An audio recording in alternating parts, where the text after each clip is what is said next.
మానసిక ఒత్తిడికి ముఖ్య కారణం వ్యక్తి తన అర్థం చేసుకోవాలి. కోర్స్ చెప్పారు కదా!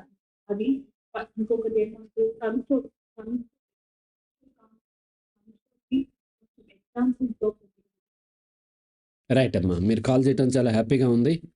అండ్ మానసిక సమస్యకు మూల కారణం సమాజం నుంచి ఏర్పడినటువంటి బిలీఫ్ సిస్టమ్.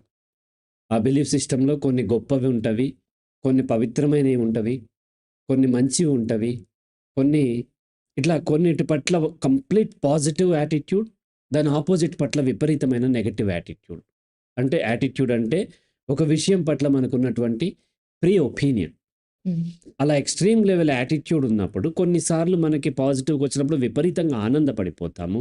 విపరీతంగా చాలా పాజిటివ్ ఎమోషన్‌లోకి వెళ్తూ ఉంటాము.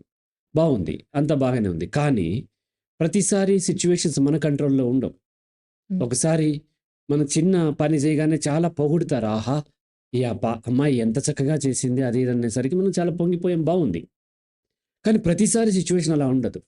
మనం చిన్న తప్పు చేయగానే విపరీతంగా నెగెటివ్‌గా రియాక్ట్ అవుతాం. వాళ్ళు ఏదో ఒకటి మాట అనగానే మనకి విపరీతమైన కోపము, భయము, బాధ, అసహనం ఇటువంటివి జరుగుతూ ఉంటాయి. అవి ఎక్స్‌ట్రీమ్‌కి వెళ్ళినప్పుడు మానసిక సమస్యల్లో ఇరుక్కుంటూ ఉంటాము. మానసిక సమస్యకి మూల కారణం సమాజం నుంచి మనకి ఏర్పడినటువంటి ఎక్స్‌ట్రీమ్ లెవెల్ బిలీఫ్ సిస్టమ్ అది. రెండోది కన్సోల్ అంటూ ఏమీ లేదు. ఎవరు మిమ్మల్ని కన్సోల్ చేయాలని చూడవద్దు. ఎవరు కన్సోల్ చేయరు. చేసినా అది నటన. చేస్తే వాళ్ళ యొక్క మనల్ని ఎవరో కన్సోల్ చేస్తున్నారు అంటే వాళ్ళ యొక్క పరిధిలోకి వెళ్ళిపోయి వాళ్ళకి తర్వాత మనం వాళ్ళ అంటే ఎవరు కన్సోల్ చేస్తారు అంటే నువ్వు నాకంటే తక్కువ, నువ్వు నా దాంట్లో ఉండాలి, నేను చెప్పినట్టు నడవాలి అని కన్సోల్ చేస్తూ ఉంటారు. ఎప్పుడైతే మీరు వాళ్ళు చెప్పినట్టుగా నడుచుకుంటే సక్సెస్ అంటే ఆ టాస్క్‌లో విజయం సాధించారు. వాళ్ళు ఏమంటారంటే చెప్పావా నేను చెప్పినట్టు నడిచావు కాబట్టి వచ్చిందంటారు. ఫెయిల్ అయిందనుకోండి ఏమంటారు? నేను చెప్పినట్టుగా ఎగ్జాక్ట్‌లీ నడుచుకోలేదు నువ్వు. కొంచెం అప్పుడు అలా చెప్పాను గదా! 3:30కి వెళ్ళమంటే నువ్వు 3:29 నిమిషాల 35 సెకండ్‌లకి వెళ్ళావు. 25 సెకండ్‌ల ముందెళ్ళావు. నా మాట నువ్వు వినలేదు.